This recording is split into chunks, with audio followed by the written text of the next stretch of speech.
മണിപ്പൂർ കലാപം, മെയ്തേയ് കുക്കി വിഭാഗങ്ങൾ തമ്മിലുണ്ടായ ആ ഒരു വംശീയ കലാപം, ആ ഒരു കലാപം ഇന്ത്യയിൽ മാത്രമല്ല ലോകമെമ്പാടും പലപ്പോഴും വളരെ തെറ്റിദ്ധാരണ ജനിപ്പിക്കുന്ന രീതിയിലാണ് പല വാർത്തകളും അതുമായി ബന്ധപ്പെട്ട് പ്രചരിച്ചുകൊണ്ടിരിക്കുന്നത്. എന്നാൽ ഈ ഒരു കലാപത്തിന്റെ വംശീയ സ്വഭാവം, ഒപ്പം തന്നെ ഈ കലാപത്തിൽ ഏതെങ്കിലും തരത്തിലുള്ള ഒരു വർഗീയ എലമെന്റ് ഉണ്ടായിരുന്നോ എന്ന ആ ഒരു വിഷയം നമ്മൾ പലതവണ ഷെക്കേനയുടെ വിവിധ പ്ലാറ്റ്ഫോമുകളിലൂടെ നമ്മൾ ചർച്ച ചെയ്തതാണ്. തീർച്ചയായിട്ടും അതൊരു വംശീയ കലാപം തന്നെയാണ്. എന്നാൽ അതിൽ തന്നെ ചില വർഗീയ എലമെന്റുകളും അതിൽ കളിച്ചിരുന്നു എന്നത് ഒരു യാഥാർത്ഥ്യം തന്നെയാണ്. ഏറ്റവും ഒടുവിൽ മണിപ്പൂരിൽ നിന്നും നമുക്ക് ലഭിക്കുന്ന വാർത്ത, മണിപ്പൂർ മുഖ്യമന്ത്രി ബിരേൻ സിംഗ് രാജിവെച്ചിരിക്കുന്നു എന്നതാണ്. ഈ രാജി നിലവിൽ മണിപ്പൂരിലെ സാമൂഹിക രാഷ്ട്രീയ അന്തരീക്ഷത്തിൽ സൃഷ്ടിക്കുന്ന ഒരു പ്രത്യാഘാതം, ഈ ഒരു രാജി മണിപ്പൂരിൽ സമാധാനം സംജാതമാക്കുമോ? ഈ വിഷയങ്ങളാണ് നിലപാട് എന്ന ഈ ഒരു പ്രോഗ്രാമിലെ ഇന്നത്തെ എപ്പിസോഡിൽ ഞങ്ങൾ ചർച്ച ചെയ്യാൻ ആഗ്രഹിക്കുന്നത്. ഞാൻ ജോർജി, എന്നോടൊപ്പമുള്ളത് ജോജി അരുൺ. ജോർജി, ഭാരതത്തിന്റെ നെഞ്ചിലൊരു കനലായി കഴിഞ്ഞ 1.5 വർഷത്തിൽ അധികമായി എരിഞ്ഞുകൊണ്ടിരിക്കുകയായിരുന്നു മണിപ്പൂർ. ഭാരതം പോലെ ജനാധിപത്യ വ്യവസ്ഥ നിലനിൽക്കുന്ന ഒരു രാജ്യത്ത് 2 വിഭാഗങ്ങൾ ഒരു സംസ്ഥാനത്ത് അത്യാധുനിക ആയുധങ്ങളുമായി കഴിഞ്ഞ 1.5 വർഷത്തിലധികമായി പോരാട്ടം നടത്തുകയായിരുന്നു എന്ന് പറഞ്ഞു കഴിഞ്ഞാൽ അത് വളരെയധികം അത്ഭുതം ജനിപ്പിക്കുന്ന ഒരു കാര്യം തന്നെയാണ്. ഈ മണിപ്പൂർ കലാപം എന്തുകൊണ്ട് ഒരു പരിഹാരമില്ലാതെ തുടരുന്നു എന്നതിനേക്കാൾ അപ്പുറം ഇപ്പോഴും ഒരു മിസ്റ്ററി ആയിട്ട് തുടർന്നിരുന്നത് എന്തുകൊണ്ട് ഈ കലാപം ഇത്ര നാളും തുടർന്നിട്ടും അവിടുത്തെ മുഖ്യമന്ത്രി രാജിവെച്ചില്ല എന്നൊരു ചോദ്യം തന്നെയാണ്. പക്ഷേ ആ ചോദ്യത്തിന് ഉത്തരം ഈ കഴിഞ്ഞ ദിവസം മുഖ്യമന്ത്രി ബിരേൻ സിംഗ് നൽകി കഴിഞ്ഞിരിക്കുന്നു. അദ്ദേഹം രാജിവെച്ച് പുറത്തു പോയിരിക്കുന്നു. രാജിവെക്കാനുള്ള സാഹചര്യം നമുക്കറിയാം. കോൺഗ്രസ് നേതൃത്വം നൽകുന്ന പ്രതിപക്ഷ കക്ഷികൾ അവിശ്വാസ പ്രമേയം കൊണ്ടുവരുന്നു. ഈ അടുത്ത ദിവസമാണ് അവിടുത്തെ ബഡ്ജറ്റൊക്കെ വരുന്നത്. അപ്പോൾ മന്ത്രിസഭ ഒന്നാകെ താഴെ പോകാതിരിക്കാൻ വേണ്ടി അദ്ദേഹം രാജിവെച്ച് ഒഴിയുന്നു. നമ്മളിവിടെ ചിന്തിക്കേണ്ട ചില വസ്തുതകൾ എന്താണെന്ന് വെച്ച് കഴിഞ്ഞാൽ, ഈ ബിരേൻ സിംഗിന്റെ രാജി സ്വാഭാവികമായിട്ടും ഒരു സംസ്ഥാനത്തൊരു പ്രശ്നം ഉണ്ടാകുമ്പോൾ അവിടുത്തെ പ്രതിപക്ഷം ഭരണകക്ഷിയുടെ ഒരു രാജി ആവശ്യപ്പെടുക സ്വാഭാവികമാണ്. പ്രതിപക്ഷം ആവശ്യപ്പെട്ടിരുന്നു, BJP MLA മാർ ആവശ്യപ്പെട്ടിരുന്നു. ഏകദേശം 19ഓളം BJP MLA മാരാണ് പ്രധാനമന്ത്രി നരേന്ദ്രമോദിക്ക് ബിരേൻ സിംഗിനെതിരെ പരാതി കൊടുത്തത്. അതിൽ എടുത്തു പറയേണ്ട പ്രധാനപ്പെട്ട ഒരു കാര്യം, പലർക്കും അതിനകത്ത് പേര് എഴുതാൻ പോലും ധൈര്യമുണ്ടായിരുന്നില്ല എന്നതാണ്. അവിടെയാണ് എന്തുകൊണ്ട് എങ്ങനെ ഈ ബിരേൻ സിംഗ് ഈ 1.5 വർഷക്കാലമായി, ഈ നമ്മൾ ചരിത്രത്തിൽ നമ്മൾ വായിച്ചിട്ടുണ്ട്, ഈ റോമ നഗരം കത്തിയെരിയുമ്പോൾ വീണ വായിച്ചിരുന്ന നീറോ ചക്രവർത്തി, ഒരു പക്ഷേ ചരിത്രം ബിരേൻ സിംഗിനെ അടയാളപ്പെടുത്തുന്നത് ഈ ഒരു വാചകം കൊണ്ടായിരിക്കാനുള്ള എല്ലാ സാധ്യതയുമുണ്ട്. ഇത്രയും കാലം മണിപ്പൂർ ഇങ്ങനെ കത്തി ചാമ്പലായിക്കൊണ്ടിരിക്കുമ്പോൾ ഈ ബിരേൻ സിംഗ് എന്ന വ്യക്തി അവിടെ എങ്ങനെ നിലനിന്നു എന്നതിന്റെ ഉത്തരം എന്ന് പറയുന്നത് ഒരു ഭയം തന്നെയാണ്. ഈ തീവ്ര മെയ്തേയ് സംഘടനകളായ മെയ്തേയ് ലിപൂൺ, അരാംബായ് തങ്ങൾ പോലുള്ള സംഘടനകൾ, അവരെ പേടിച്ചിട്ടാണ് അക്ഷരാർത്ഥത്തിൽ ഈ ബിരേൻ സിംഗിന്റെ കൂടെ ഉള്ളവർ പോലും ബിരേൻ സിംഗിനെ ഭയപ്പെട്ടത്. ഈ ബിരേൻ സിംഗിന്റെ പുറകിൽ നിൽക്കുന്ന ഇത്തരം തീവ്ര മെയ്തേയ് സംഘടനകളെ പേടിച്ചിട്ടാണ്. അതുകൊണ്ട് തന്നെയാണ് ബിരേൻ സിംഗിനെതിരെ പരാതി കൊടുക്കാൻ പോലും പലരും ഭയപ്പെട്ടിരുന്നത്. അത് തന്നെയാണ്. ഈ കൂടെയുള്ള MLA മാർ മാത്രമല്ല, തൊട്ടടുത്ത അയൽ സംസ്ഥാനമായിട്ടുള്ള മിസോറാമിലെ മുഖ്യമന്ത്രി, അല്ലെങ്കിൽ അയൽ സംസ്ഥാനത്തെ മുഖ്യമന്ത്രി വരെ ഈ ബിരേൻ സിംഗിന്റെ രാജി ആവശ്യപ്പെട്ടിരുന്നു. NDA ഘടകകക്ഷികൾ ആവശ്യപ്പെട്ടിരുന്നു. NDAയുടെ ഒരു ഘടകകക്ഷിയായിട്ടുള്ള JDU പിന്തുണ പിൻവലിച്ചിരുന്നു. മറ്റു ചില ഘടകകക്ഷികളും പിന്തുണ പിൻവലിച്ചിരുന്നു. പക്ഷേ ഇത്രയും കാലം അദ്ദേഹം അധികാരത്തിൽ കടിച്ചു തൂങ്ങി നിന്നിരുന്നു. അത് ഈ മണിപ്പൂരിലെ കലാപം കൂടുതൽ രൂക്ഷമാക്കുന്നതിൽ വളരെ നിർണായകമായിട്ടുള്ള ഒരു പങ്ക് വഹിച്ചിരുന്നു. അപ്പോൾ സാഹചര്യങ്ങൾ എന്തൊക്കെയായിക്കോട്ടെ, അദ്ദേഹം ഇപ്പോൾ രാജിവെച്ചു എന്നതൊരു വാസ്തവമാണ്. നമ്മളിനി ചിന്തിക്കേണ്ട മറ്റൊരു പ്രധാനപ്പെട്ട ഒരു കാര്യം എന്ന് പറയുന്നത്, ജോജി, ഈ രാജി ഇത്രത്തോളം വൈകിക്കണമായിരുന്നോ? ഈ കേന്ദ്രം ഭരിക്കുന്ന BJP സർക്കാർ, നമുക്കറിയാം, പലപ്പോഴും ചാണക്യ തന്ത്രങ്ങൾ എന്നൊക്കെ പറഞ്ഞ് പല മാധ്യമങ്ങൾ, ദേശീയ മാധ്യമങ്ങളൊക്കെ വിശേഷിപ്പിക്കുന്ന അമിത്ഷാ അല്ലെങ്കിൽ പ്രധാനമന്ത്രി നരേന്ദ്രമോദിയൊക്കെ നേതൃത്വം നൽകുന്ന സർക്കാർ ഏത് സംസ്ഥാനത്തും പലപ്പോഴും അവരുടെ ചാണക്യ ബുദ്ധി കൊണ്ട് അധികാരം പിടിച്ചെടുക്കുന്ന ഒരു ശൈലി അവർ പയറ്റാറുണ്ട് എന്ന ആരോപണങ്ങളൊക്കെ ഉന്നയിക്കപ്പെടുന്നുണ്ട്. പക്ഷേ മണിപ്പൂരിന്റെ കേസിൽ അവർ പരാജയപ്പെട്ടു എന്ന് തന്നെ നമുക്ക് പറയേണ്ടിയിരിക്കുന്നു. ഈ BJP നേതൃത്വം ബിരേൻ സിംഗിനെ ഭയപ്പെട്ട് നിൽക്കുന്ന ഒരു അവസ്ഥയിലേക്ക് കാര്യങ്ങൾ പോകുന്നു. അതുകൊണ്ട് തന്നെ ഈ രാജി കുറെ കൂടി നേരത്തെ ആകാമായിരുന്നില്ലേ? BJPയുടെ കേന്ദ്ര ഗവൺമെന്റിനെ സംബന്ധിച്ചിടത്തോളം ഒരു ഇത്തവണത്തെ ഒഴിവാക്കിയാൽ അവർക്ക് മറ്റൊരു ഘടകകക്ഷികളിൽ പോലും പിന്തുണയില്ലാതെ ഭരിക്കാൻ നല്ല ഭൂരിപക്ഷമുണ്ട്. അതുപോലെ മറ്റാരെയും ഡിപ്പെൻഡ് ചെയ്യേണ്ട യാതൊരു ആവശ്യവുമില്ല. അതുതന്നെയല്ല, ഒരു വളരെ സ്ട്രോങ് ആയ നേതൃത്വമുണ്ട്. ഇവിടെ പറഞ്ഞതുപോലെ നരേന്ദ്രമോദി ആയിക്കോട്ടെ, അല്ലെങ്കിൽ അമിത്ഷാ ആയിക്കോട്ടെ, നല്ല സ്ട്രോങ് ആയ ലീഡേഴ്സുമുണ്ട്. എന്നിട്ടും ആ അവസ്ഥയിലായിരുന്നിട്ട് പോലും ഇത്രമാത്രം രാജ്യത്തിൻ്റെ സൽപ്പേരിന്, രാജ്യത്തിൻ്റെ അഖണ്ഡതയ്ക്ക്, അല്ലെങ്കിൽ രാജ്യത്തിൻ്റെ ഐക്യത്തിന്, അല്ലെങ്കിൽ രാജ്യത്തിൻ്റെ എന്താ പറയുക ഒരു അഭിമാനത്തിന് തന്നെ കളങ്കം വരുത്തുന്ന ഈ ഒരു ഇഷ്യൂ, ഈ ഒരു വലിയൊരു ഇഷ്യൂ ശരിക്കും എന്താ പറയുക ഒരു കലാപം എന്ന് തന്നെ പറയാം. ആ കലാപം ഇത് അടിച്ചമർത്തുന്നതിൽ അല്ലെങ്കിൽ ഇത് ഇല്ലായ്മ ചെയ്യുന്നതിലോ ഉണ്ടായ പരാജയം. മറ്റൊന്ന്, ഇതിന് കാരണം അല്ലെങ്കിൽ ഇതിന് റെസ്പോൺസിബിളായ ഗവൺമെൻറ്, അതിൻ്റെ മുഖ്യമന്ത്രിയും അദ്ദേഹത്തോടിനെതിരായ കൃത്യമായ ആക്ഷൻ എടുക്കാനുണ്ടായ പരാജയം. ഇത് രണ്ടും ശരിക്ക് എന്താ പറയുക ഗവൺമെൻറ്റിൻ്റെ ഒരു പരാജയം തന്നെ നമ്മൾ കൃത്യമായിട്ട് പറയേണ്ടി വരും. അത് വളരെ ഒരു നാണക്കേടായപ്പോൾ പറയാം. എന്നാൽ ഇതിൻ്റെ കുറച്ച് പിന്നാമ്പുറങ്ങൾ നമ്മൾ പരിശോധിക്കുമ്പോൾ മനസ്സിലാക്കേണ്ട കാര്യം, ഇത് ശരിക്ക് പലപ്പോഴും പല രീതിയിലുള്ള ചിത്രീകരണം ഉണ്ടായി. ഇതൊരു വർഗീയ ലഹളയാണ്, അല്ലെങ്കിൽ ക്രിസ്ത്യാനികളും ഹിന്ദുക്കളും തമ്മിലുള്ള ഒരു കലാപമാണിത്, അല്ലെങ്കിൽ ക്രിസ്ത്യാനികളെ ഇല്ലായ്മ ചെയ്യാനുള്ള, ക്രിസ്ത്യാനികൾക്ക് എതിരെയുള്ള കരുതിക്കൂട്ടിയുള്ള ആക്രമണമാണ്, അങ്ങനെയൊക്കെ പറയും. ശരിയാണ്, കുക്കികളിൽ അവർ ക്രിസ്ത്യാനികളാണ്, കുക്കികളിൽ പെട്ട അവരെ ഒരുപാട് കൊലപാതകം ഉണ്ടായി, കുക്കികൾക്കെതിരെ ആക്രമണം, അത് ശരിയാണെങ്കിൽ പോലും ഇതിനെക്കുറിച്ച് നമ്മൾ ശരിയായിട്ട് മനസ്സിലാക്കുമ്പോൾ ഇതൊരു ശരിക്കൊരു വർഗീയ കലാപം തന്നെയാണെന്ന് നമുക്ക് ഒരിക്കലും പറയാൻ സാധിക്കില്ല. ഇങ്ങനെ അവിടെയുള്ള ഗ്രൂപ്പുകൾ തമ്മിൽ പണ്ടും പല ഗ്രൂപ്പുകൾ തമ്മിലൊക്കെ പ്രശ്നങ്ങൾ ഉണ്ടായിട്ടുണ്ട്. എന്നാൽ ഇവർ തമ്മിൽ അത്ര പ്രശ്നം ഉണ്ടായിട്ടില്ല. എന്നാൽ ഈ തവണ ഉണ്ടായത് അതിന് കാരണങ്ങളുണ്ട്. കാരണങ്ങൾ ഒരു പ്രത്യേക വിഭാഗത്തിന് കൊടുത്ത റിസർവേഷൻ, മീത്തയ്ക്ക് കൊടുത്ത റിസർവേഷൻ, അങ്ങനെ പല രീതിയിലുള്ള അവസ്ഥകളൊക്കെ ഉണ്ടെങ്കിൽ പോലും അതിൻ്റെ പുറകിൽ പിന്നാമ്പറങ്ങളിലും ഇനിയും ഇതുകൂടാതെ മറ്റു ചില കാരണങ്ങളുമുണ്ട്. ശരിക്ക് നമ്മൾ ലോകമാകാനുള്ള ഒരു ജിയോ പൊളിറ്റിക്സ് നമ്മൾ എടുത്തു നോക്കുമ്പോൾ ഈ ബൈഡൻ്റെ വരവോട് കൂടി അമേരിക്കയുടെ ഒരു സപ്പോർട്ട്, അങ്ങനെ തന്നെ പറയേണ്ട ഒരു അമേരിക്കയുടെ സപ്പോർട്ട് കൂടി ഡീപ് സ്റ്റേറ്റിൻ്റെ പ്രവർത്തനം. അപ്പോൾ എവിടെയൊക്കെ തങ്ങളുടെ ദേശീയത ശക്തമാക്കി പിടിക്കുന്ന, അല്ലെങ്കിൽ സ്ട്രോങ് ആയിട്ടുള്ള, അല്ലെങ്കിൽ ഈ ഡീപ് സ്റ്റേറ്റിൻ്റെ ആശയങ്ങൾ, അവരുടെ ഒരു ബഹുസ്വര സ്വഭാവം, അവരുടെ ഈ മൾട്ടി കൾച്ചർ, അവരുടെ ചില മോറലായിട്ടുള്ള ഇഷ്യൂസിൽ അവരുടെ തികച്ചും അതിനെയൊക്കെ എന്നാ പറയുക ഗണ്ണിച്ച് കളയുന്ന ചില ആശയങ്ങൾ, അത് കുടുംബബന്ധത്തെയും അതുപോലെ തന്നെ എന്നാ പറയുക ഈ ജനസംഖ്യയൊക്കെ ബാധിക്കുന്ന രീതിയിലുള്ള പല രീതിയിലുള്ള നിയമങ്ങൾ, ഇതിനെയൊക്കെ എതിർക്കുന്ന ഗവൺമെൻറ്റുകളെ, ഭരണ സംവിധാനങ്ങളെയൊക്കെ എന്നാ പറയുക തകിടം മറിക്കുന്ന ഒരു സ്വഭാവം. അത് നമ്മളിപ്പം ബംഗ്ലാദേശിൽ പല ലക്ഷ്യങ്ങളുണ്ട് മനസ്സിലാക്കാം. ബംഗ്ലാദേശ്, അതേപോലെ തന്നെ ഈ പറയുന്ന നമ്മുടെ ഈ മണിപ്പൂർ, അല്ലെങ്കിൽ ഈ ഈസ്റ്റേൺ സ്റ്റേറ്റ്സിൽ ശരിക്കും അവരുടെ ഒരു വലിയ പ്രവർത്തനം ഉണ്ടാകുന്നുണ്ട് ശരിക്കും. അപ്പോൾ അതാണ് ശരിക്കും ഇത്രമാത്രം സ്ട്രോങ് ആയ ഒരു രാജ്യത്ത് ഈ കുക്കി, മീത്തേ തുടങ്ങിയ സംഘടന. അപ്പോൾ അവരിൽ പലർക്കും ഇവരുടെ ഒരു വലിയ സപ്പോർട്ട് കിട്ടിയിട്ടുണ്ട്. നമുക്കറിയാം കുക്കികൾക്ക് പലയിടങ്ങളിൽ നിന്നും ആയുധങ്ങൾ കിട്ടി. അപ്പോൾ അതിൻ്റെ ഫണ്ടിങ് എവിടുന്നാണ്, അല്ലെങ്കിൽ ഇങ്ങനെ ഒരു ആശയം എവിടുന്ന് വരുന്നു? പല വട്ടം ഗവൺമെൻറ് നോക്കിയിട്ടും അടിച്ചമർത്താൻ പറ്റാത്ത രീതിയിലുള്ള കൊലപാതകങ്ങൾ അരങ്ങേറി. അതുപോലെ മീത്തയ്ക്കാർക്ക് ഒരു വലിയൊരു ഇതെന്ന് വെച്ചാൽ വളരെ മൃഗീയമായി കുക്കി സ്ത്രീകളെയൊക്കെ ഉപദ്രവിച്ചത്, അതെല്ലാം നമ്മുടെ രാജ്യത്തിൻ്റെ കളകത്തിന് കാരണമായിട്ടുണ്ട്, തിരിച്ചുകൊണ്ടായിട്ടുണ്ട്. അപ്പം അങ്ങനെ വന്നപ്പോൾ പലരും എന്നാ പറയുക ക്രിസ്ത്യാനികളുടെ രക്ഷകരായിട്ട് പുറത്തു വന്നു. പല രാഷ്ട്രീയ, പക്ഷേ അവരുടെയൊക്കെ ശരിയായ ലക്ഷ്യം ക്രിസ്ത്യാനികളുടെ ലക്ഷ്യമൊന്നും അല്ല. അവർക്ക് അവരുടേതായ രാഷ്ട്രീയമാണ് അവരുടെ ലക്ഷ്യം, അല്ലെങ്കിൽ ഒരു വോട്ട് ബാങ്കാണ്. അങ്ങനെ അപ്പം ആ രീതിയിൽ നമ്മൾ ചിന്തിക്കുകയാണെങ്കിൽ എന്താ പറയുക ഭാരതത്തിൻ്റെ ഒരു പേരിന് വളരെയേറെ കളങ്കം പറ്റിയൊരു സാധനം. അപ്പോൾ ഈ ഒരു പ്രശ്നം ടാക്കിൾ നേരത്തെ ചെയ്യേണ്ടതാണ് ശരിക്കും. എന്നുവെച്ചാൽ സെൻട്രൽ ഗവൺമെൻറ് ഉറപ്പായിട്ട് സാധിക്കായിരുന്നു. എനിക്ക് സംശയമുണ്ട്, ഒരു അകാരണമായ മീത്തയെ പേടി സെൻട്രൽ ഗവൺമെൻറ്റിനെ ബാധിച്ചു വന്നു. അതങ്ങനെ പറയാതെ രക്ഷയില്ല. അതങ്ങനെ വെച്ചാൽ കാരണം വെച്ചാൽ ഈ ബീരന് കിട്ടിയ ഒരു വിജയം എന്ന് വെച്ചാൽ ഈ മീത്തൈകളുടെ ഒരു പ്രിയങ്കരനായി മാറാൻ സാധിച്ചു. പിന്നെ കൂടെ ഉള്ളവരെ വരെ ഈ മീത്തയിലെ ഭീകര സംഘടന നടത്തല്ല, ഒരു തീവ്ര സ്വഭാവമുള്ള സംഘടനകളെ കൊണ്ട് ഈ കൂടെയുള്ള MLA-മാരെ വരെയും ഭയപ്പെടുത്തി എന്തെങ്കിലും സംഭവിച്ചു പോയാൽ നിങ്ങൾക്കും ഇല്ല, നിങ്ങളെയും അവരുടെ ജീവൻ തന്നെ ഭീഷണി. പ്രത്യേക രാഷ്ട്രീയമാണ് എടുത്ത് ശരിക്കും. ഈ എന്താ പറയുക ഒരു പ്രത്യേകമായിട്ടുള്ള എന്നാ പറയുക ഈ വംശങ്ങളുടെ രാഷ്ട്രീയം എന്ന് പറഞ്ഞാൽ ഭയങ്കര പ്രത്യേകമായ രാഷ്ട്രീയമാണ്. കലാപത്തിൽ മിതമായിട്ടുള്ള നിലപാടെടുത്ത കേന്ദ്രമന്ത്രിയുടെ വീട് വരെ തകർത്തു. അതെ, അപ്പോൾ പിന്നെ സാധാരണ BJP MLA-മാർ വരെ ആക്രമിക്കപ്പെടുന്നു. ഇവിടെ ജോർജ് പറഞ്ഞ പോലെ BJP MLA-മാർ തന്നെ ആവശ്യപ്പെട്ട് ബീഡന്റെ രാജി. എന്നിട്ട് പോലും ആ അവസ്ഥയിലേക്ക്, അല്ലെങ്കിൽ അത്തരം തീരുമാനത്തിലേക്ക് കേന്ദ്ര ഗവൺമെന്റിന് പോകാൻ പറ്റാത്ത രീതിയിലുള്ള അവസ്ഥ സംജാതമാക്കി.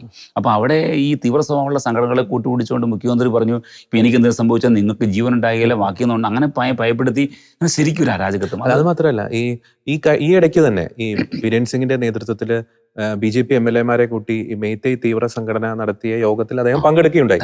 ആ യോഗത്തിൽ പങ്കെടുക്കാൻ വിസമ്മതിച്ച നേതാക്കളുടെ പേര് ആ യോഗത്തിൽ അദ്ദേഹം പബ്ലിക്കായിട്ട് പറയുകയുണ്ടായി. അപ്പോൾ കൃത്യം സന്ദേശം നൽകാൻ അദ്ദേഹം ആഗ്രഹിച്ചു.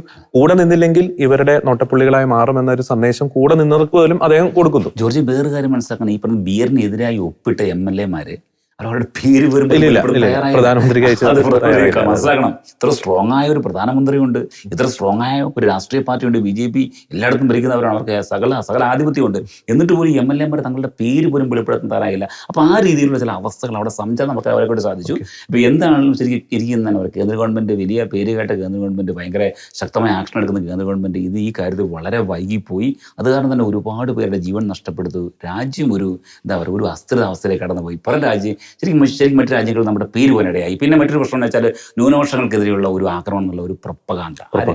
അതാണ് ശരിക്കും ആ രീതിയിലുള്ള പല കാര്യങ്ങളും, പല വാർത്തകളും പുറത്തു വന്നു. അത് ഇന്ത്യയുടെ ഒരു വലിയ യശസ്സിനും ഇന്ത്യയുടെ പേരിനൊക്കെ ഒരു വലിയ കോട്ടം വരുത്തിയതെന്നാണ് നമ്മൾ പറഞ്ഞത്. ഓക്കെ, ഒരു കാര്യം എനിക്ക് പറയാനുള്ളൂ. ഇപ്പം മെയ്തേ ഭയം മാത്രമായിരുന്നില്ല, അത് എനിക്കൊന്ന് മണിപ്പൂർ എപ്പോഴും ഒരു രാഷ്ട്രീയ ഇന്ത്യയുടെ ഭൂപടത്തിൽ എപ്പോഴും ഒരു ഉദാഹരണമായിട്ട് നിലനിൽക്കാനുള്ള എല്ലാ സാധ്യതയുണ്ട്. അതായത് ഈ വോട്ട് ബാങ്കിന് വേണ്ടിയിട്ട്, അധികാരത്തിന് വേണ്ടിയിട്ട് എത്ര ഹീനമായിട്ടുള്ളൊരു നിലപാടും സ്വീകരിക്കാൻ തയ്യാറായ ചില രാഷ്ട്രീയ നേതൃത്വങ്ങളെ ഈ മണിപ്പൂരിന്റെ സമകാലിക ചരിത്രത്തിൽ അടയാളപ്പെടുത്താനുള്ള എല്ലാ സാധ്യതയുണ്ട്. നമുക്ക് ഈ ബീരേൻ സിംഗ് BJPയുടെ ആദ്യത്തെ മുഖ്യമന്ത്രിയാണ്. അദ്ദേഹം അതിനു മുമ്പ് കോൺഗ്രസിലായിരുന്നു, BJPയുടെ ആദ്യത്തെ മുഖ്യമന്ത്രി. അദ്ദേഹത്തിന്റെ വലിയൊരു സ്വപ്നം എന്ന് പറയുന്നത് BJPക്ക് ഒരു 40+ മിഷൻ 40+ എന്നുള്ള വലിയൊരു സ്വപ്നം അല്ലെങ്കിൽ ഒരു വലിയൊരു മിഷൻ അദ്ദേഹത്തിനുണ്ടായിരുന്നു. നമ്മൾ മണിപ്പൂരിന്റെ ഭൂപ്രകൃതി നമുക്കറിയാം. താഴ്വാരം അല്ലെങ്കിൽ കുന്നിൻ മുകളിൽ കുക്കി വിഭാഗക്കാർക്ക് ഭൂരിപക്ഷം, താഴ്വാരത്ത് ഈ മെയ്തേ വിഭാഗക്കാർക്ക് ഭൂരിപക്ഷം. മെയ്തേ വിഭാഗക്കാർക്ക് ഭൂരിപക്ഷമുള്ള ഏകദേശമുള്ള 41ഓളം മണ്ഡലങ്ങൾ, നിയമസഭാ മണ്ഡലങ്ങൾ അവിടെയുണ്ട്. അപ്പോൾ ഈ മെയ്തേക്കാരെ മാത്രം ഇങ്ങനെ പ്രീണിപ്പിച്ചുകൊണ്ടിരുന്നു കഴിഞ്ഞാൽ സുഖമായിട്ടും, അത് ഏത് പാർട്ടി ആയിക്കോട്ടെ, അവർക്ക് സുഖമായിട്ട് അധികാരത്തിൽ വരാം. അത് തന്നെയാണ് ഈ കലാപത്തിന് സംഭവിച്ചത്. ഒരു കലാപം എന്ന് നടന്നുകൊണ്ടിരിക്കുമ്പോൾ ആ രാജ്യം അല്ലെങ്കിൽ ആ സംസ്ഥാനം ഭരിക്കുന്ന മുഖ്യമന്ത്രി ഇമ്പാർഷ്യൽ ആയിരിക്കണം, പാർഷ്യാലിറ്റിയോടുകൂടി പ്രവർത്തിക്കാൻ പാടില്ല. പക്ഷേ ബീരേന് സംഭവിച്ച ഒരു പരാജയം എന്ന് പറയുന്നത് മെയ്തേ വിഭാഗക്കാരുടെ മാത്രം വക്താവായിട്ട് അദ്ദേഹം പ്രവർത്തിച്ചു എന്നതാണ് അദ്ദേഹത്തിന്റെ ഏറ്റവും വലിയൊരു പരാജയം. അപ്പോൾ അരുൺ, നമുക്കറിയാം അദ്ദേഹം രാജിവെച്ചു. ഈ രാജി കുറെ കൂടി നേരത്തെ വേണമായിരുന്നു. പക്ഷേ ആ രാജി തടഞ്ഞ ഘടകങ്ങൾ, അതിൻ്റെ അകത്ത് വോട്ട് ബാങ്ക് പൊളിറ്റിക്സ് ഉണ്ട്, ചില ഭയപ്പെടുത്തുന്ന പൊളിറ്റിക്സ് ഉണ്ട്, മറ്റ് ചില ഘടകങ്ങളും ഉണ്ട്.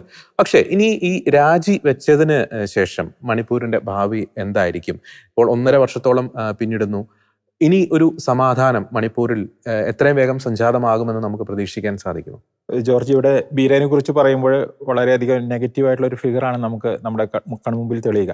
അത് ഈ മണിപ്പൂർ കലാപത്തിന് ശേഷമാണ് നമുക്ക് അങ്ങനെ ഒരു ഫിഗർ കാണാൻ സാധിക്കുക. പക്ഷെ അതിൻ്റെ ഒരു മുൻപിലേക്ക് ഒന്ന് നോക്കുകയാണെങ്കിൽ, പിന്നിലേക്ക് നമ്മൾ തിരിഞ്ഞു നോക്കുകയാണെങ്കിൽ, ഏകദേശം ഒരു 15 വർഷത്തോളം അവിടെ കോൺഗ്രസ് ഭരണമായിരുന്നു. ആ കാലത്ത് അന്നത്തെ കോൺഗ്രസിന്റെ മുഖ്യമന്ത്രിയുടെ ഏറ്റവും വിശ്വസ്തനായ ഒരു വ്യക്തിയായിട്ടാണ് ബീരൻ സിംഗ് ഉണ്ടായിരുന്നത്. അതിനും പിന്നിലേക്ക് നോക്കുകയാണെങ്കിൽ ബീരൻ മണിപ്പൂർ ഫുട്ബോൾ ടീമിന്റെ ഒരു പ്ലെയർ കൂടിയായിരുന്നു. അപ്പോൾ 2016 കേന്ദ്രത്തിൽ ഭരണം മാറി എന്നറിഞ്ഞതോടുകൂടി ബീരൻ BJPയിലേക്ക് മാറുന്നത്. അതിന്റെ അടുത്ത വർഷം തന്നെ അദ്ദേഹം അവിടെ മുഖ്യമന്ത്രിയാവുന്നു. പിന്നത്തെ ഒരു 5 വർഷം 2017 മുതൽ 2022 വരെ മണിപ്പൂരിന്റെ ഒരു ചിത്രം തന്നെ മാറ്റിയ ഒരു ഭരണമായിരുന്നു അത്. പ്രത്യേകിച്ച് വികസനം മലമ്പ്രദേശങ്ങളിലേക്ക്, ഇതായിരുന്നു ബീരന്റെ ഒരു മുദ്രാവാക്യം. അങ്ങനെ വളരെ നല്ലൊരു ഭരണം ആണ് ബീരൻ കാഴ്ചവെച്ചത്. ആ കാലത്ത് കുക്കികൾക്കോ നാഗന്മാർക്കോ, ഇവരായിരുന്നല്ലോ മലമ്പ്രദേശത്തുള്ളവർ, ഇവർക്ക് ആർക്കും തന്നെ ബീരനെ കുറിച്ച് പരാതി ഉണ്ടായിരുന്നില്ല. അതിന്റെ ഒരു പ്രതിഫലനമായിരുന്നു പിന്നത്തെ ഇലക്ഷനിൽ, 2022 നടന്ന ഇലക്ഷനിൽ വൻ ഭൂരിപക്ഷത്തോടുകൂടിയിട്ട് മലനിരകളും താഴ്വരയും ഒരുപോലെ ബീരനെ സപ്പോർട്ട് ചെയ്തിട്ട് ബീരൻ രണ്ടാമത് മുഖ്യമന്ത്രിയാവുന്നത്. അപ്പോൾ ബീരന്റെ ആദ്യകാലത്തെ ഭരണം നോക്കിക്കഴിഞ്ഞാൽ ഒരു കുഴപ്പം കാണാൻ സാധിക്കില്ല. രണ്ടാം ഭരണത്തിൽ എന്താണ് യഥാർത്ഥത്തിൽ സംഭവിച്ചത്? 2 കാര്യങ്ങളാണ് പ്രധാനമായിട്ട് നടന്നത്. പ്രധാനമായിട്ടും ബീരൻ ലക്ഷ്യമിട്ടത് മണിപ്പൂരിൽ വളർന്നുകൊണ്ടിരിക്കുന്ന പോപ്പി കൾട്ടിവേഷനും അതുമായിട്ട് ബന്ധപ്പെട്ട നാർക്കോട്ടിക്സുമായി ബന്ധപ്പെട്ട കാര്യങ്ങളിൽ നിന്ന് ആ സംസ്ഥാനത്തെ രക്ഷിക്കുക എന്നുള്ളതായിരുന്നു. അപ്പോൾ ഈ നാർക്കോട്ടിക്സിനെ ബീരൻ പിടിച്ചപ്പോൾ അത് ഏറ്റവും കൂടുതൽ കൊണ്ടത് കുക്കി ഗോത്രവിഭാഗത്തിനാണ്. കാരണം 90% നാർക്കോട്ടിക്സിന്റെ കൾട്ടിവേഷൻ, പോപ്പി കൾട്ടിവേഷൻ ചെയ്തിരുന്നത് കുക്കികളാണ്, ഇപ്പോഴും ചെയ്തുകൊണ്ടിരിക്കുന്നത് കുക്കികളാണ് എന്നതിന്റെ തെളിവുകൾ പുറത്തേക്ക് വരുന്നുണ്ട്. അപ്പൊ ഇത് ഒന്നാമതായി കുക്കികളെ പ്രകോപിപ്പിച്ചിട്ടുണ്ട്. രണ്ടാമത്, ഈ കുക്കി കമ്മ്യൂണിറ്റിയിൽ അനിയന്ത്രിതമായിട്ട് വന്നുകൊണ്ടിരുന്ന പുതിയ ഗ്രാമങ്ങൾ, പുതിയ സെറ്റിൽമെന്റ്സ്, ഈ സെറ്റിൽമെന്റ്സ് എല്ലാം വരുന്നത് ഈ കുക്കി സോ കമ്മ്യൂണിറ്റിയിലെ ചിൻ വർഗ്ഗക്കാര്, അവർ അനിയന്ത്രിതമായിട്ട് ബംഗ്ലാദേശിൽ നിന്നും മ്യാൻമറിൽ നിന്നും എല്ലാം കുടിയേറി ഈ പ്രദേശത്ത് ജനസംഖ്യ അസാധാരണമായ രീതിയിൽ വളരുന്നു. ഇത് ബീരന്റെ മാത്രം ആശങ്കയായിരുന്നില്ല. അവിടെയുള്ള നാഗന്മാരും NRC അവിടെ നടപ്പാക്കണമെന്നുള്ള ആവശ്യം ഉന്നയിച്ചവരാ. അപ്പോൾ ഒരു കാരണം വ്യക്തമാണ്, രണ്ടാം ഭരണകാലത്ത് ആരംഭത്തിൽ തന്നെ കുക്കികൾ ബീരനുമായിട്ട് തിരിഞ്ഞു. പോപ്പി കൾട്ടിവേഷൻ നടക്കുന്ന സ്ഥലങ്ങളിലെ റെയ്ഡുകൾ, അതുപോലെ തന്നെ അനധികൃതമായ സെറ്റിൽമെന്റ്സുകളെ അന്വേഷിച്ചുള്ള യാത്രകൾ, ഇതെല്ലാം കുക്കികളെ സംബന്ധിച്ചിടത്തോളം ബീരൻ അപ്രിയനായിട്ട് മാറി. ഈ സമയത്താണ് മണിപ്പൂർ ഹൈക്കോടതിയുടെ ഒരു വിധി ഉണ്ടാകുന്നത്. ഈ വിധിയിൽ ബീരൻ അടുത്തൊരു നടപടി എന്ന നിലയിൽ ഈ മെയ്തേ വിഭാഗക്കാർക്ക് ST സ്റ്റാറ്റസുമായിട്ട് ബന്ധപ്പെട്ട് അതിനുള്ള നടപടികളായിട്ട് ബീരൻ കേന്ദ്രത്തിലേക്ക് കത്തെഴുതി. ഇത്രയാണ് ബീരന്റെ ഭാഗത്തുനിന്നുണ്ടായത്. ഒരിക്കലും അതുവരെ നാഗന്മാര് ബീരനെതിരായിരുന്നില്ല, മേത്തികൾ ബീരനെതിരായിരുന്നില്ല, ആകെ കൂടി കുക്കികളാണ് എതിരായിരുന്നത്. അതുകൊണ്ട് തന്നെയാണ് അന്നത്തെ ട്രൈബൽ റാലിയിൽ ഈ ചുരാചന്ദ്പൂർ എന്ന് പറയുന്ന കുക്കി ഡോമിനേറ്റഡ് ഏരിയയിൽ മാത്രം വലിയ സംഘർഷം ഉണ്ടാകാൻ കാരണം ഉണ്ടായത്. ഈ സംഘർഷം ഉണ്ടാക്കിയത് കുക്കികളാണ്. 2023 മെയ് 3 നടന്ന ഈ സംഘർഷത്തിന്റെ പ്രധാന കാരണക്കാർ അന്ന് കുക്കികളാണ്. അന്ന് ബിഷ്ണുപൂരിലേക്ക് അവർ അക്രമം അഴിച്ചുവിട്ടു. അതിന്റെ മറുപടിയായിട്ടാണ് മേധൈകളെ തിരിച്ചടിച്ചു തുടങ്ങിയത്. അന്ന് അവിടെ പ്രചരിക്കപ്പെട്ട ഒരു വീഡിയോ ഉണ്ട്. അതായത് ചുരാചന്ദ്പൂരിലെ ഒരു ഹോസ്പിറ്റലിലെ ഒരു മേത്തൈ നേഴ്സ് അതിക്രൂരമായിട്ട് പീഡിപ്പിക്കപ്പെട്ടു. അതുപോലെ തന്നെ മേത്തൈ സ്ത്രീകൾ പലയിടത്തും പീഡിപ്പിക്കപ്പെടുന്നു. അങ്ങനെ കൊല്ലപ്പെട്ടവരുടേതെന്നുള്ള രീതിയിലുള്ള ചിത്രങ്ങൾ ഇംഫാൽ താഴ്വരയിലുള്ള ഹോസ്പിറ്റലുകളിൽ നിന്നുള്ള ചിത്രങ്ങൾ എന്ന രീതിയിൽ അത് പ്രചരിപ്പിക്കപ്പെടുന്നു. ഇതാണ് യഥാർത്ഥ കാരണം. ഇതാരാണ് പ്രചരിപ്പിച്ചത് എന്നറിഞ്ഞാൽ അത് ഒരു പക്ഷേ ബീരന് പങ്കുണ്ടായിരിക്കാം, അതോ മറ്റൊരാൾക്ക് ഇതിൽ കൃത്യമായിട്ടൊരു പങ്കുണ്ട്. ഇതാണ് മേത്തൈ പോലുള്ള വളരെ ശാന്ത സ്വഭാവക്കാരായ മേത്തൈകളെ പ്രകോപിപ്പിച്ചത്. നിങ്ങൾ ഞങ്ങളുടെ സ്ത്രീകളോട് ചെയ്ത് ഞങ്ങൾ നിങ്ങളോട് ചെയ്യുന്നു എന്ന് പറഞ്ഞാണ് ഏകദേശം 30ഓളം കുക്കി സ്ത്രീകളെ മേത്തൈകൾ ക്രൂരമായി പീഡിപ്പിച്ചതും കൊലപ്പെടുത്തിയതല്ല. അതിനു പിന്നാലെ ബീരന്റെ അനുമതിയോടുകൂടി തന്നെ, അതല്ലെങ്കിൽ ബീരന്റെ നിർദ്ദേശപ്രകാരം അവിടെയുള്ള പോലീസ് സ്റ്റേഷനുകളെല്ലാം കൊള്ളയടിക്കപ്പെട്ട് ഏകദേശം 4000-ന് മേലെ ആയുധങ്ങൾ മേത്തൈകളുടെ കയ്യിൽ എത്തുകയാണ്. ഇതുമായിട്ട് ബന്ധപ്പെട്ട ബീരന്റേതെന്ന് പറയുന്ന ഒരു ലീക്ക്ഡ് ഓഡിയോ ക്ലിപ്പ് അത് ഇന്ന് ചർച്ചാ വിഷയമാണ്. ആ ഓഡിയോ ക്ലിപ്പ് ഒരു സ്വതന്ത്ര ഏജൻസി പരിശോധിച്ചപ്പോൾ അത് 93% അത് ബീരേൻ്റെത് തന്നെയാണെന്നാണ് പറയുന്നത്. അപ്പോൾ ബീരൻ അവിടെ തൊട്ടാണ് മാറ്റം വരുന്നത്. യഥാർത്ഥത്തിൽ എന്ന് കലാപം തുടങ്ങിയോ അന്ന് ബീരന്റെ സ്വഭാവം മാറി. ബീരനിലുള്ള മേത്തൈ സ്വത്വം ഉണർന്നു. ബീരൻ മണിപ്പൂരിന്റെ മുഖ്യമന്ത്രി എന്ന നിലയിൽ നിന്ന് തരം താഴ്ന്ന് ബീരൻ മേത്തൈകളുടെ മുഖ്യമന്ത്രിയായിട്ട് മാറി. ഇതാണ് ഈ കലാപം ഇത്രയും കത്തിപ്പടരാനുള്ള കാരണം. പലപ്പോഴും കേന്ദ്രം കുക്കികളുടെ കൂടെയാണ് നിന്നത്. എല്ലാ സമയത്തും കുക്കികൾക്ക് അനുകൂലമായുള്ള തീരുമാനങ്ങളാണ് കേന്ദ്രം എടുത്തത്. പക്ഷേ ബീരൻ എന്ന് പറയുന്ന ഒറ്റയാൻ അവിടുത്തെ മണിപ്പൂരിലെ BJPയെ മൊത്തത്തിൽ കയ്യിലെടുത്ത്, അതല്ലെങ്കിൽ BJPയുടെ മുഴുവൻ ആളായിട്ട് അവിടെ നിന്ന് കാണിച്ചു കൂട്ടിയ കാര്യങ്ങൾ അത് BJPയെ സംബന്ധിച്ചിടത്തോളം, കേന്ദ്രത്തെ സംബന്ധിച്ചിടത്തോളം ഏറ്റവും നാണക്കേട്ടിന് കാരണമായിട്ട് മാറുകയാണ് ഉണ്ടായത്. ബീരനെ ഒരു കാരണവശാലും തൊടാൻ സാധിക്കാത്ത രീതിയിൽ ബീരൻ അവിടെ ശക്തനായി. അദ്ദേഹം അവിടെയുള്ള എല്ലാ മേത്തൈ കമ്മ്യൂണിറ്റിയുടെ സ്വന്തം, അല്ലെങ്കിൽ മേത്തൈകളെ സംബന്ധിച്ചിടത്തോളം ബീരൻ ഇല്ലാതെ അവർക്ക് മറ്റൊരു മുഖ്യമന്ത്രി ഇല്ല എന്നൊരവസ്ഥ വന്നു. ഈ അവസ്ഥ തുടർന്നതുകൊണ്ടാണ് കേന്ദ്രത്തിന് ബീരനെ അവിടെ നിന്ന് മാറ്റാൻ സാധിക്കാതിരുന്നത്. ബീരനെ മാറ്റി കഴിഞ്ഞാൽ മണിപ്പൂരിലെ ഏറ്റവും ഭൂരിപക്ഷ സമൂഹമായ മേത്തൈ മുഴുവൻ ഇളകും. മേത്തൈ ഇളകി കഴിഞ്ഞാൽ ഈ പ്രശ്നത്തിന് ഒരിക്കലും പരിഹാരമാവില്ല. അതുകൊണ്ട് തന്നെ മേത്തൈകളെയും കുക്കികളെയും ഒരുപോലെ കയ്യിലെടുക്കാൻ സാധിച്ചാൽ മാത്രമേ കേന്ദ്രത്തിന് ഈ പ്രശ്നം സോൾവ് ചെയ്യാൻ സാധിക്കുള്ളായിരുന്നു. അതുകൊണ്ട് തന്നെ കേന്ദ്രം എപ്പോഴും കുക്കികൾക്ക് അനുകൂലമായിട്ട് നിലപാട് സ്വീകരിക്കുകയും അതോടൊപ്പം ബീരൻ മേത്തൈകൾക്ക് വേണ്ടി നിലകൊള്ളുകയും അങ്ങനെ ഒരു ഞാണിന്മേൽ കളിയാണ് കേന്ദ്രം കളിക്കാൻ നോക്കിയത്. പക്ഷെ കാര്യങ്ങൾക്ക് പിന്നീട് മാറ്റം വന്നു. മേത്തൈ സമൂഹത്തിൽ നിന്ന് പോലും ബീരനുള്ള സ്വീകാര്യത പതുക്കെ പതുക്കെ കുറഞ്ഞു വന്നു. ആദ്യകാലത്ത് BJPയുടെ കുക്കി MLAമാരാണ് അദ്ദേഹത്തിൽ നിന്ന് അകന്നു പോയതെങ്കിൽ പിൽക്കാലത്ത് മേത്തൈക്കാരായ BJP MLAമാരും ബീരയിൽ നിന്ന് അകന്നു. ഇതാണ് ഇപ്പോൾ ബീരന് രാജിവെക്കേണ്ടി വന്ന സാഹചര്യം. ഇപ്പോഴത്തെ സാഹചര്യത്തിൽ നമ്മൾ നോക്കുമ്പോൾ ജോർജി ചോദിച്ച ചോദ്യത്തിലേക്ക് ഞാൻ വരികയാണ്. ഇനി മണിപ്പൂരിൽ സമാധാനം ഉണ്ടാകുമോ? അത് വളരെ ബുദ്ധിമുട്ടുള്ള കാര്യമാണ്, ഏതാനും വർഷത്തേക്കെങ്കിലും. കാരണം ഇപ്പോൾ തന്നെ അവിടെ സമാധാനം ഉണ്ടായിരിക്കുന്നത്, അതല്ലെങ്കിൽ അവിടെ കലാപങ്ങൾ ഉണ്ടാകാത്തതിൻ്റെ ഒരു കാരണം രണ്ടും രണ്ട് രാജ്യം പോലെയാണ് അവിടെ ഇപ്പോൾ പ്രവർത്തിക്കുന്നത്. കുക്കികൾ ഒരിടത്ത്, മേത്തൈകൾ ഒരിടത്ത്. ഇവർ തമ്മിൽ യാതൊരു കമ്മ്യൂണിക്കേഷനും ഇല്ല. കുക്കികളെ സംബന്ധിച്ചിടത്തോളം അവർക്കിനി സെപ്പറേറ്റ് അഡ്മിനിസ്ട്രേഷൻ, ആ ഒരു കാര്യത്തിന് അവർ ഇനിയും പിന്നോട്ടില്ല. മേത്തൈകളെ സംബന്ധിച്ചിടത്തോളം മണിപ്പൂരിനെ വിഭജിക്കാൻ അവർ തയ്യാറുമല്ല. നാഗന്മാരെ സംബന്ധിച്ചിടത്തോളം അവർ പരോക്ഷമായിട്ടെങ്കിലും സപ്പോർട്ട് ചെയ്യുന്നത് മേത്തൈകളെയാണ്. അപ്പോൾ ഇങ്ങനെ ഒരു സാഹചര്യത്തിൽ മനസ്സുകൾ തമ്മിൽ അകന്ന ഒരു സമൂഹത്തിലേക്ക് സമാധാനം കൊണ്ടുവരണമെങ്കിൽ അത് കാലങ്ങൾ കൊണ്ടേ അത് സാധിക്കുള്ളൂ. അത് കാലം ചില മുറിവുകളെ ഉണക്കണം. അത് ഉണങ്ങാനുള്ള ഒരു സമയമുണ്ട്.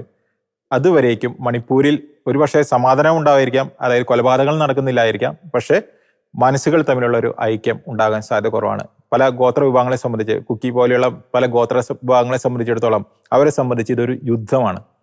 ഒരു യുദ്ധം തുടങ്ങിക്കഴിഞ്ഞാൽ അതിൻ്റെ ഒരു സന്ധി സംഭാഷണം തുടങ്ങുന്നത് പോലും അവരൊരു 3 വർഷം കഴിഞ്ഞതിന് ശേഷമേ അവർ അതിൻ്റെ അടുത്തൊരു ഘട്ടത്തിലേക്ക് പോലും അവർ ചിന്തിക്കുകയുള്ളൂ. അതുവരേക്കും അത് യുദ്ധമാണ്. കുക്കികളെ സംബന്ധിച്ച് യുദ്ധമാണ്, മേത്തൈകളെ സംബന്ധിച്ചും ഇപ്പോൾ അവരൊരു യുദ്ധ മുഖത്താണ്. ഇവർ രണ്ടുപേരുടെയും ഇടയിൽ ഇന്ത്യൻ സൈന്യം നിൽക്കുന്നത് കൊണ്ടാണ് ഇപ്പോൾ അവിടെ കലാപമില്ലാത്തത്. അത് കറക്റ്റാണ്. ഇപ്പോഴും വളരെ കോംപ്ലിക്കേറ്റഡ് ആണ് അവിടുത്തെ ഒരു സിറ്റുവേഷൻ. പക്ഷേ ഈ ബീരന്റെ രാജിയിലേക്ക് നയിച്ച ചില അന്തരീക്ഷം അവിടെ ഉരുത്തിരിയാനുള്ള ഒരു പ്രധാനപ്പെട്ട കാരണം എന്ന് പറയുന്നത് കേന്ദ്ര സർക്കാർ കുറെ കൂടി അവിടെ പിടിമുറുക്കി, കുറെ കൂടി സുരക്ഷ MLA-മാർക്കും മന്ത്രിമാർക്കും നൽകി. സുരക്ഷാ കാര്യങ്ങളിൽ കുറെ കൂടി ശക്തമായിട്ടുള്ള നിലപാടിലേക്ക് അവിടെ പോകുന്നുണ്ട്. ഈ അടുത്ത നാളുകളിൽ തന്നെ ഈ ഇന്ത്യൻ സൈന്യത്തിന്റെ അർദ്ധസൈനിക വിഭാഗത്തിന്റെ പോസ്റ്റൊക്കെ കൊള്ളയടിക്കപ്പെടുന്ന ഒരു സ്ഥിതിവിശേഷമൊക്കെ അവിടെ ഉണ്ടായിരുന്നു. നേരത്തെ അരുൺ പറഞ്ഞൊരു കാര്യമുണ്ട്, ഈ മെയ്തേ പ്രക്ഷോഭം, അതായത് ബീരേനെ അവിടെ മാറ്റിക്കഴിഞ്ഞാൽ വലിയ രീതിയിലുള്ളൊരു മെയ്തേ പ്രക്ഷോഭം അവിടെ ഉണ്ടാകും എന്ന ഒരു ധാരണ, അല്ലെങ്കിൽ തെറ്റിദ്ധാരണ എന്ന് വേണമെങ്കിൽ പറയാൻ സാധിക്കും, കേന്ദ്ര സർക്കാരിനുണ്ടായിരുന്നു. ഞാൻ പറയാൻ കാരണം, ഈ കലാപം തുടങ്ങി ഒരു മാസത്തിനുള്ളിൽ തന്നെ എനിക്ക് തോന്നുന്നു 2021 ജൂൺ ആ ഒരു മാസത്തിൽ ബിരേൻ സിംഗ് ഈ രാജിക്കത്തൊക്കെ ആയിട്ട് ഇങ്ങനെ ഗവർണറുടെ അടുത്തേക്ക് പോകുന്ന ഒരു ഘട്ടത്തിൽ ഈ അരമ്പൈ തങ്ങളുടെ കുറെ യുവാക്കളൊക്കെ വന്ന് അദ്ദേഹത്തെ തടഞ്ഞ് രാജിക്കത്തൊക്കെ ഇങ്ങനെ കീറി എറിയുന്ന ഒരു സീൻ, അത് ബിരേന്റെ നാടകമായിരുന്നു എന്ന് പറയപ്പെടുന്നു. ആ നാടകം ഇനി നാടകമാണെങ്കിൽ തന്നെ ആ നാടകം എന്തിനായിരുന്നു? താൻ രാജിവെച്ച് കഴിഞ്ഞാൽ ഇവിടെ എൻ്റെ പുറകിൽ ഒരു സമൂഹമുണ്ട്, ആ സമൂഹം ഇളകും, ഇവിടെ ആകപ്പാടെ പ്രശ്നമായിരിക്കും എന്ന് വരുത്തി തീർക്കാൻ ഒരുപക്ഷെ ബിരൻ കാണിച്ച നാടകമായിരിക്കാം, ചിലപ്പോൾ അല്ലായിരിക്കാം. പക്ഷേ ഒരു പരിധിവരെ കേന്ദ്ര സർക്കാരിനെ, BJP കേന്ദ്ര നേതൃത്വത്തെ തെറ്റിദ്ധരിപ്പിക്കുന്നതിൽ ബിരൻ സിംഗ് വിജയിച്ചു എന്ന് നമുക്ക് പറയേണ്ടി വരും. പക്ഷേ ആ തെറ്റിദ്ധാരണയ്ക്ക് വലിയൊരു വില രാജ്യം കൊടുക്കേണ്ടി വന്നു എന്നതാണ്. ബീരനെ മാറ്റിയത് കാരണം ഈ പ്രശ്നത്തിനൊരു താൽക്കാലിക പരിഹാരം വന്നു എന്ന് പറയാൻ സാധിക്കും. എന്നാൽ മറ്റൊരു കാര്യം മനസ്സിലാക്കേണ്ടത് വെച്ചാൽ, ഈ നോർത്ത് ഈസ്റ്റ്, ഈ BJPയുടെ ഈ ഒരു വലിയൊരു എന്താ പറയുക, ഈ അപ്കമിങ്ങിന് മുമ്പ് നോർത്ത് ഈസ്റ്റ് നമുക്കറിയാം, അതെല്ലാം കോൺഗ്രസിൻ്റെ കോട്ടയാണ് ശരിക്കും. ഇപ്പോൾ ഈ 7 സുന്ദരികൾ എന്നറിയപ്പെടുന്ന ഈ ഒരു ചെറിയ കൊച്ചു സ്റ്റേറ്റുകൾ, അവർക്ക് ബോർഡറുമായിട്ട് വളരെയേറെ എന്താ പറയുക, വളരെ പിന്നെ അടുത്ത പ്രദേശമാണത്. അപ്പോൾ ഇന്ത്യയുടെ ഒരു ജോഗ്രഫിയായി ബന്ധപ്പെട്ട് അതിന് ഒത്തിരി പ്രാധാന്യമുണ്ട് ശരിക്കും. നമ്മുടെ രാഷ്ട്രത്തെ ശക്തിപ്പെടുത്തണമെങ്കിൽ അവിടെ ഭരിക്കുന്ന ഏത് പാർട്ടിയാണോ സെൻട്രൽ ഭരിക്കുന്നത് ആ പാർട്ടിക്ക് അവിടെ ഒരു ഹോൾഡ് ആവശ്യമായിരിക്കും. ഇനി ഈ സംസ്ഥാനങ്ങൾക്കും ആവശ്യമാണ്. കാരണം വെച്ചാൽ അവർക്ക് ഇപ്പോൾ ഇവിടെ പറഞ്ഞ് ബീരനൊക്കെ ഒറ്റയടിക്ക് കോൺഗ്രസിൽ നിന്ന് ഇങ്ങോട്ട് BJPയിലേക്ക് മാറാൻ കാരണം എന്താണെന്ന് വെച്ചാൽ, സെൻട്രൽ ഭരിക്കുന്ന പാർട്ടിയെ സപ്പോർട്ട് ചെയ്താൽ മാത്രമേ അവർക്ക് സസ്റ്റെയിൻ ചെയ്യാൻ സാധിക്കുകയുള്ളൂ. അവർക്ക് അവരുടെ എന്താ പറയുക, അവരുടെ ഭക്ഷണവും അവരുടെ മറ്റു ചിലവുകളെല്ലാം അവർക്ക് കൂടെ പ്രധാനപ്പെട്ടതാണല്ലോ. ആ ഒരവസ്ഥ വെച്ച് നോക്കുമ്പോൾ ശരിക്ക് എന്താ പറയുക, BJPക്ക് എന്താ പറയുക, ഈ മീഥേയ്ക്കാർക്കെതിരെ അല്ലെങ്കിൽ ഈ പറഞ്ഞ ഈ മീഥേയികളുടെ ഇടയിൽ പോപ്പുലറായ ബീരനെതിരെ ആക്ഷൻ എടുക്കാത്തതിന് മറ്റൊരു കാരണം ഈ സ്റ്റേറ്റുകളെ എല്ലാം നോക്കിയാണ് ശരിക്കും. അവർക്ക് അതിപ്പോൾ മിസോറം ആണെങ്കിലും നാഗാലാൻഡ് ആണെങ്കിലും മണിപ്പൂർ ആണെങ്കിലും ഈവൻ മേഘാലയ ആണെങ്കിലും ആസാം, ഇവരെല്ലാം BJPക്ക് ഒരു കണ്ണുണ്ട് ശരിക്കും. അവർക്ക് അവരുടെ ഒരു വലിയ ഹോൾഡ് വേണം. അപ്പോൾ അങ്ങനെ നോക്കുമ്പോൾ അവർക്ക് അവരോട് ശരിക്കും ഒരു രാഷ്ട്രീയം കളിക്കുകയാണ് ചെയ്തത്. പക്ഷേ ഈ രാഷ്ട്രീയം കളിക്കാൻ പോയി BJPയുടെ സ്വാധീനത്തെ കണ്ട് ശ്രദ്ധിച്ചപ്പോൾ സംഭവിച്ച കാര്യം ഇതാണ്: ആൾക്കാരുടെ ജീവൻ നഷ്ടപ്പെട്ടു, രക്തപ്പുഴ ഒഴുകി, നമ്മുടെ നാട്ടിൽ ഒരു കമ്മ്യൂണൽ റൈറ്റ് എന്നുള്ള ആ ഒരു വലിയ എന്താ പറയുക അവസ്ഥ പുറത്തേക്ക് വന്നു, പ്രൊപ്പഗാൻഡ വന്നു.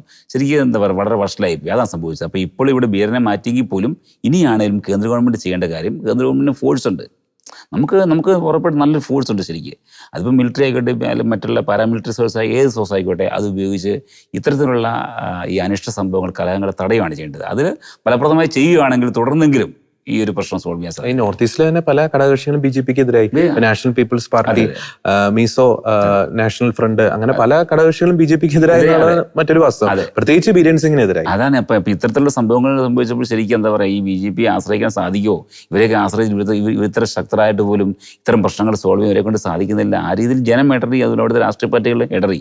അത് ഇനിയും സംഭവിക്കും ഉറപ്പായിട്ടും. ഇപ്പോഴത്തെ ഒരു അവസ്ഥ പറയുക, രാഷ്ട്രീയത്തിൻ്റെ അവസ്ഥ പറയുകയാണെങ്കിൽ BJPക്ക് എന്താ പറയുക, ഒരു നല്ലൊരു ഹോൾഡുള്ള അവസ്ഥയാണ് ശരിക്കും. അപ്പം പക്ഷേ അവരുടെ ആ രാഷ്ട്രീയം മാത്രം നോക്കാതെ രാജ്യത്തിൻ്റെ നന്മ നോക്കുക, ജനത്തിൻ്റെ നന്മ നോക്കുക, അതുപോലെ തന്നെ മറ്റു രാഷ്ട്രങ്ങളുടെ ഇടയിലുള്ള ആ ഒരു ഇന്ത്യയുടെ സ്ഥാനമാണ് അത് കളയാൻ ശ്രദ്ധിക്കുക. അപ്പോൾ അങ്ങനെ ആ അവസ്ഥ നോക്കുമ്പോൾ ഇനിയാണെങ്കിലും ശക്തമായ നടപടികളെടുത്ത് ഇത്തരം സംഭവങ്ങൾ, അനിഷ്ട സംഭവങ്ങൾ ഒഴിവാക്കാൻ ശ്രമിക്കുകയാണ് ചെയ്യേണ്ടത്. ജോർജ്, നമ്മളിപ്പോഴും മണിപ്പൂരിന്റെ കാര്യം സംസാരിക്കുമ്പോൾ ഇവിടെ കൊച്ചു കേരളത്തിൽ ഇരുന്നിട്ട് നമുക്ക് നമ്മുടെ പരിമിതമായ അറിവുകളിൽ നിന്ന് കൊണ്ട് പറഞ്ഞു കഴിഞ്ഞാൽ അത് പൂർണ്ണമാവുന്നതല്ല.